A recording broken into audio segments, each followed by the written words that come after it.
Can we have some order, please?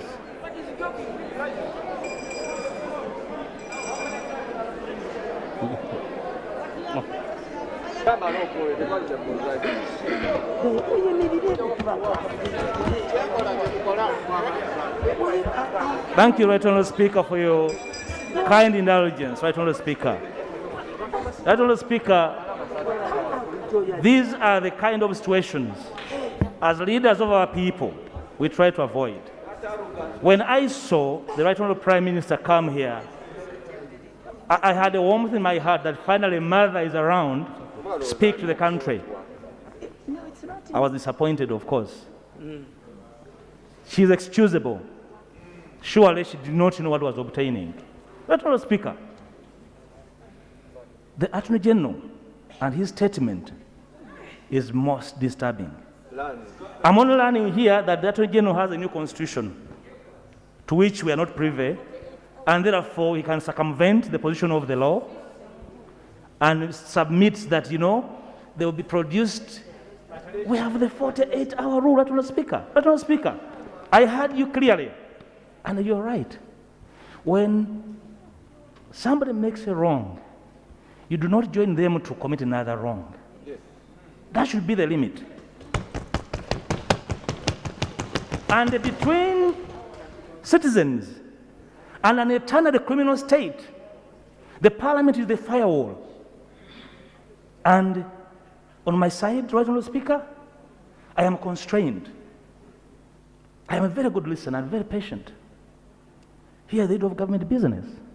She had nothing to do with the House other than lamentation.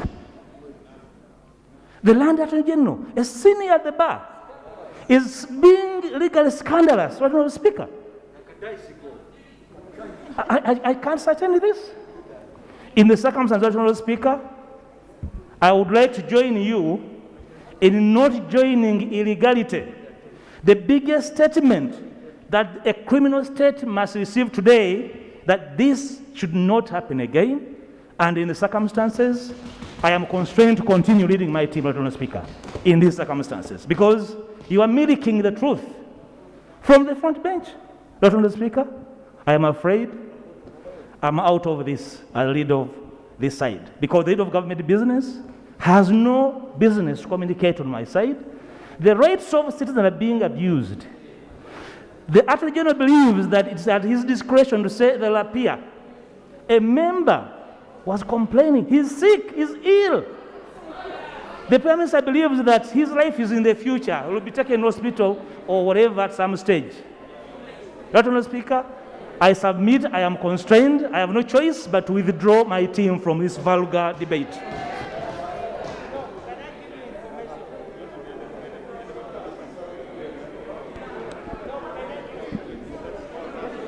Procedure. The leader of the opposition.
Honourable members,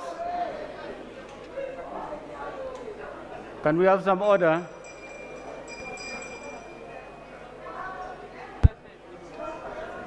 Please, if you are sitting down, Honourable Sibambi, if you are sitting, please sit.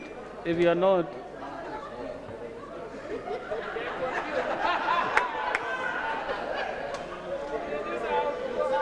honourable members,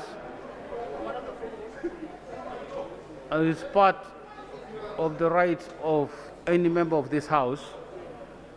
Can we have some order? It's part of the rights of any member of this House to signify dissent in a decent way. I don't approve the idea of changing the dress code of this House.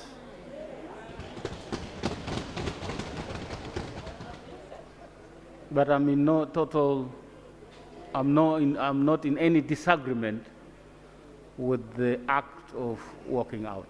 I have no problem with that.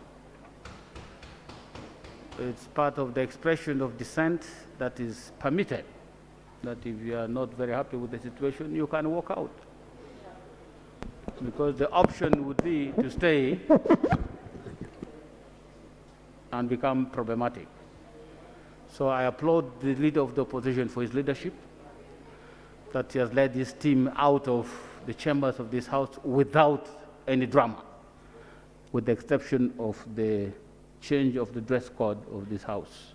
I applaud him for that, and that's good leadership. Because if they had resorted to any other thing, probably it wouldn't have been that good.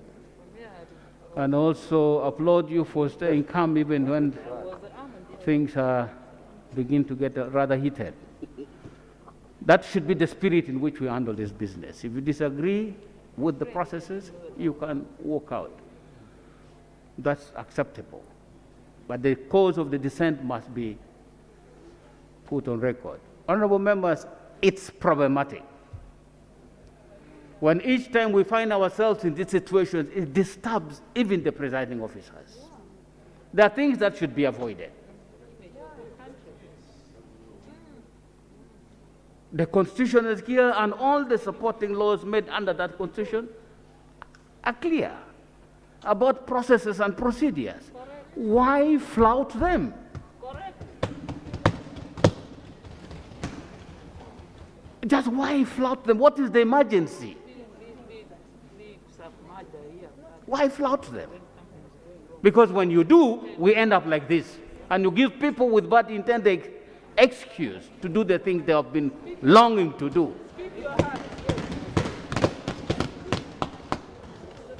Can we just do things right?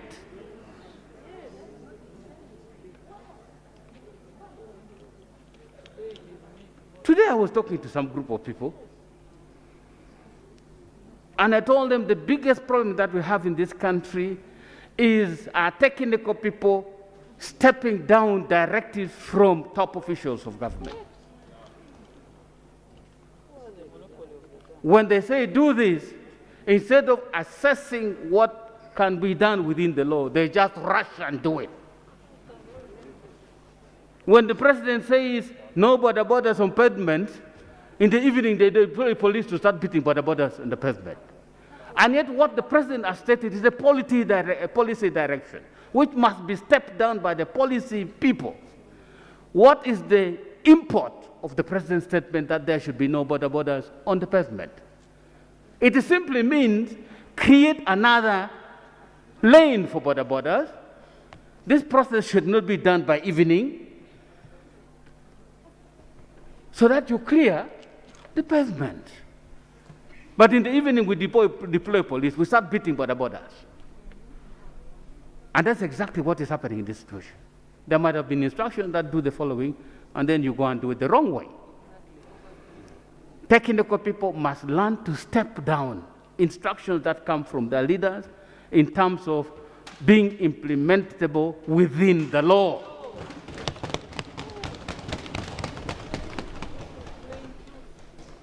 Just follow the law and you are safe. I don't have to have the Attorney General apologizing before the House that it was not done, it was improper. No, it's not necessary. It costs nothing to do the right thing within the law at the right time. It costs nothing.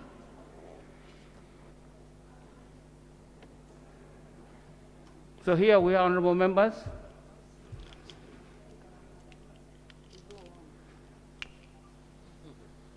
Right, honorable.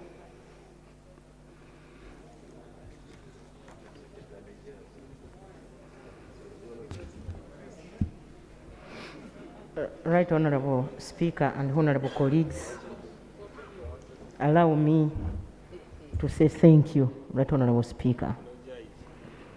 I want to inform you that we have seen what has happened, and we are, as leader of government business, going to have all those MDAs come together, and we look for a way forward.